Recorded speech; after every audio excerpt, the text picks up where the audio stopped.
Well, welcome back to Modern Survivability. Think fast, think accurate. Today, what we're going to be doing is we're going to be giving you a little tour of the farm and showing you what life is like here, pretty much every day on Wilson Hill Farm. But before we jump into that, let me tell you a little bit about how we came to be, right? About a year and a half, 2 years ago, me and the wife purchased this property. It's about 3.5 acres. And our whole intention was to build a small self-sustaining homestead. All right. More like kind of like your hobby farm or something like that. So after we purchased the property, one of the first things we had to do was improve the infrastructure that we had. Seeing as how the only part of the whole yard that was fenced in was just around the backyard, we needed a place to put some farm animals. Okay. So one of the first things we did was we took I want to say it's a little over a half an acre, like 0.6, like 6/10 of an acre or something like that. And we built a small pasture for the goats we were going to get first, because that's one of the first things we were going to get was the goats. So what we did was we measured it off. We went and got all the materials we needed. And it took a little bit because, prices are kind of high, but we eventually got there. So we put together a small pasture for them. It's made with like T-post. We used cattle panels, and then we put a double hot wire around the inside of it, for one, to discourage the goats from pushing on the fence, and two, if anything were to try to get in, they hit the hot wire, it's going to discourage them and keep other animals out. Well, for one, we kind of live out in the country. We have things like coyotes and skunks and possums and, other animals that we don't want to get in with our goats. So that's one of the reasons for the hot wire. And so far, it's worked pretty well. And as far as the animals themselves go, I was gifted 3 goats by a coworker that I used to have. And the female was pregnant. So about I want to say about 5.5 months ago, she gave birth to a little buck. Um, his name's Clyde. He is a handful. Baby goats, just throwing that out there. They're a handful. And then we went and got an additional 2 does. So now we're up to 6 goats, and our whole purpose for getting goats was for milk production. So we can have goat milk, we can have make cheese. The wife wants to make soap, things like that. So that's how we're going to start with that production. And then what we did, our next step for animals was chickens. So I've raised chickens in the past. They're pretty simple to raise, but we didn't have a coop. So we sat down and drew out a design. We went and got the materials, and we built our own chicken coop. The run that I have on the chicken coop, which we'll see here in just a little bit, I did purchase that offline. It's about $200, and I think it's like a 19 by 10 by 6. So it's a pretty good size for the small amount of chickens we have. We built everything, put it together. That's actually in the backyard, just because of some of the predators, some of the raptors that we have flying around here. I felt it better be a little closer to the house to try to keep the predators away. All right. So when it comes to chickens, I was gifted from another one of my real good friends 9 birds to start out our flock. They vary in different breeds, and whatnot, but they're doing well. I got 4 hens that are going to be laying here pretty soon. When we go outside, we look at them, and I'll show you those birds. So that's what we have so far as when it comes to animals. Now, on the flip side of that, we wanted to start our food production off.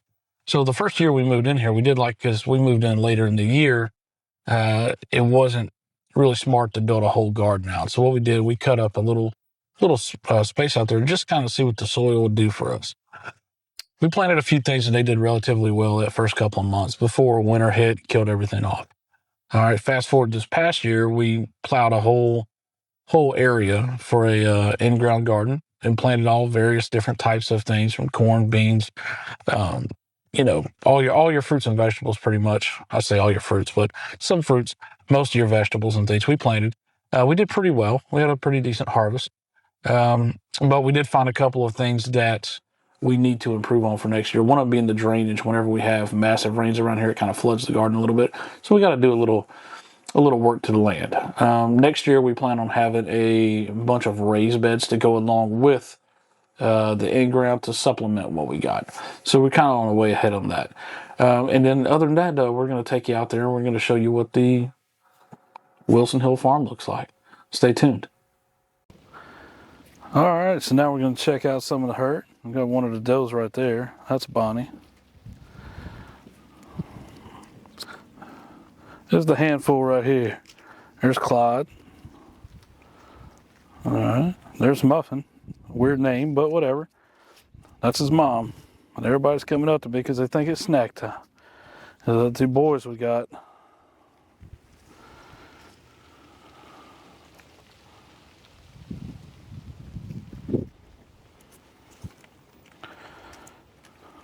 I ain't got snacks, guys.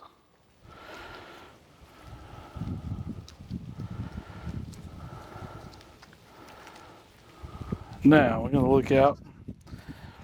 We like using a bunch of recycled stuff, like some of the pallets and things. My wife's really good about building stuff out of pallets. We also got, we're gonna walk over here and look at this. This is the hay feeder we got them. Now, it's made out of an old IBC tote. I'm sure everybody out there is probably familiar with these things. It does really well. They don't really waste a lot of hay. That little bit of hay that's on the ground right there has actually been there for quite a while. Like, I mean, over the period of, like 6 months or so. They've wasted a little hay, but not much. So, it does really well. They don't, really enjoy it. Wasn't that expensive.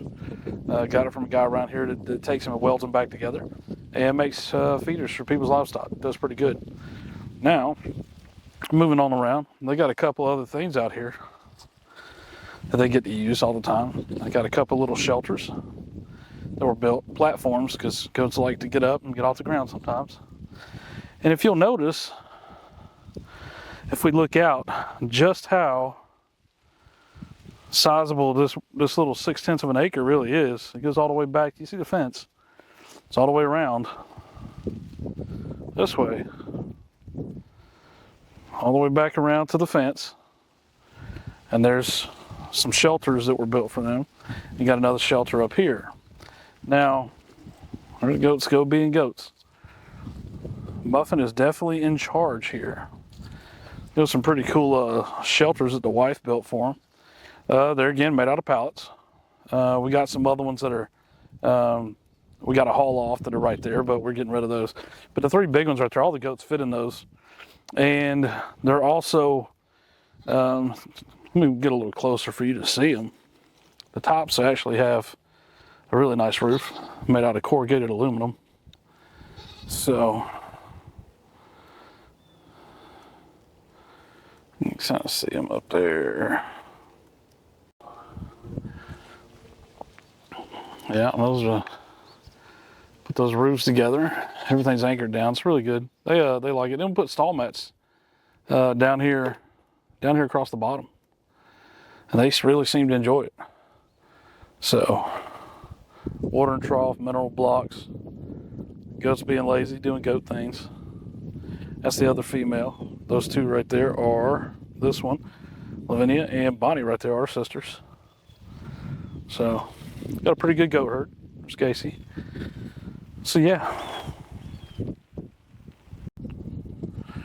All right, so we're back here at the back of the goat pasture.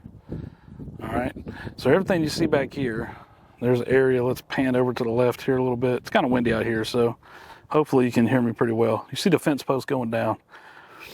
I don't actually have panels put up yet. We just haven't fenced off the back. I just started putting the post down. You see there's a whole bunch of cedar trees out here we got to get rid of. And we pan over here to the right. You kind of see the back of the property back there. It's an additional 2.5 acres back here. Right, all the way down that fence and then back up. So yeah, and then from back here, we'll pan around. And you can see the goat pasture from the back. It's actually pretty sizable for 6 goats. All right. We do plan on getting a few more, but that's only after I finish building out the rest of this pasture back here, so we can rotate them around. So it's pretty good spot. So back here, right, and this is actually in my backyard. We built, there again, we use pallets. They work pretty well. We built a kidding stall. And we built this whenever Clyde was born, right before Clyde was born, to have a place for him and Muffin to, be away from the rest of the herd. And he was actually born in there. She used it like it was supposed to be. And we can't connect that back out here to the rest of the pasture. and everybody's good to go. But occasionally we'll open it up if one of them's sick or we need to quarantine an animal or something like that. We can put them in this kidding shed and everything's good to go. There again, like I said, made out of T-post and pallets. There's pallets inside. You can kind of see through there a little bit. And you hear one of our roosters in the back. And then we put stall mats in there. Used a cattle panel and a tarp to build the roof. They work really well. So just something to think about there. Okay, so here's our chicken coop. So pretty simple design. All right. We used concrete pier supports, I believe that's what they're called, for the bottom. Then I went and used 4x4s and 2x6s to build out the frame. That's what we used. All right. And then we used 2x4s to build out the rest of the frame on the inside and the roof, or actually I think the roof is 2x6s also. We used 2x4s to build out the frame on the inside and the nesting boxes and things. And then after everything was painted, my wife went and, she's an amazing artist, went and put this crazy cool artwork all over the coop, which you'll see on the front here in just a second. So the way we built this, right here on the back, you'll notice we got a big door to open it up. I have a little trailer that's actually right behind me that pulls up right beside it behind the tractor, and it's like right equal with the bottom of that door right there, so we can clean everything out to the trailer, then go dump it to where it needs to be. Then I just added a small little security light up top. Has a corrugated tin roof. It's a solar powered security light with a motion detector on it. Little cheap one, but it works really well. And yeah, so pretty simple coop, pretty simple design. Didn't really spend a whole lot to purchase the materials, and then we, like I said, we built it ourselves. A whole lot cheaper and a whole lot sturdier than anything you're going to find at most of your local retailers for the same price point. And then this run, it was purchased online. It was about $200. Like I said, it's a 19 by 10 by 6. Pretty basic. It's anchored to the ground. And I went back and bought some 4x4s. You can see there on the ground, and put around the bottom to help predator proof everything. So now we're going to walk around. Let's see if we can get some of these birds to come out, because sometimes I just like to hang out in the coop. I don't know. It's already mid-morning. All right, we're just going to walk around here, take a little look. You'll notice a lot of zip ties on it. That's just because, hey, it's a work in progress. You know what I mean? But I'm probably going to end up replacing some of the wire around here with maybe some different wire, but the zip ties, they came with it. So I will tell you that if you do order this one. It's pretty good though. Some of the birds out here, got the little dust bath going on. It's 5-gallon water, works great. They're chickens, they dirty it up every day. I clean it out. Doesn't really matter. And then I got one of the enclosed feeders over there that actually don't waste hardly any food.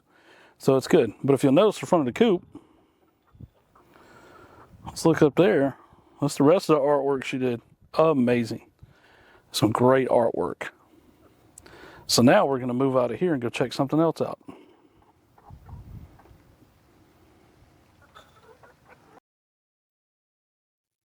All right, guys, and what we did here was we got the drone up in the air, and we're going to show you a little bit of the property from above, a little bit different perspective. As you can see, it's late November, or mid-November, I should say, and everything's already dead. All right, pretty much dead. We're panning around, showing you the garden plot right there. In the next video, we're going to be plowing that up and showing you what we're doing for winter crops. Around the front yard, the backyard, you can see the chicken coop. You can see some of the goat structures. And then from here, what we're going to be doing is we're going to fly back to the back part of the property. You can see all the way back there where the area is mowed. To the right of the gravel road, that's all my property right there. So we're going to start scooting on back there. I think I'm up about 200 feet, just trying to give like a little bird's eye view of the property. We're going to keep moving on. I got to get rid of a bunch of these cedar trees before I finish up that pasture right there. I've already started to cut a few of them down. You can see them right there. Just got to haul them off and finish cutting down the rest.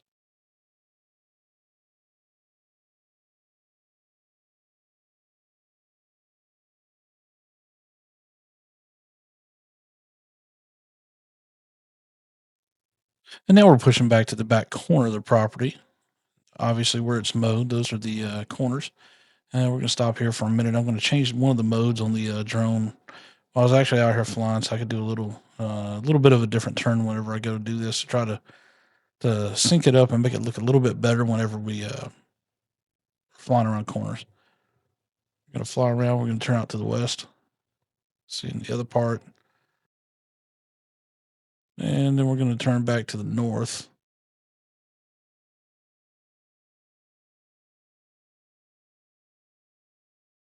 And then we're gonna stop right here for a second. You can see where it's mowed.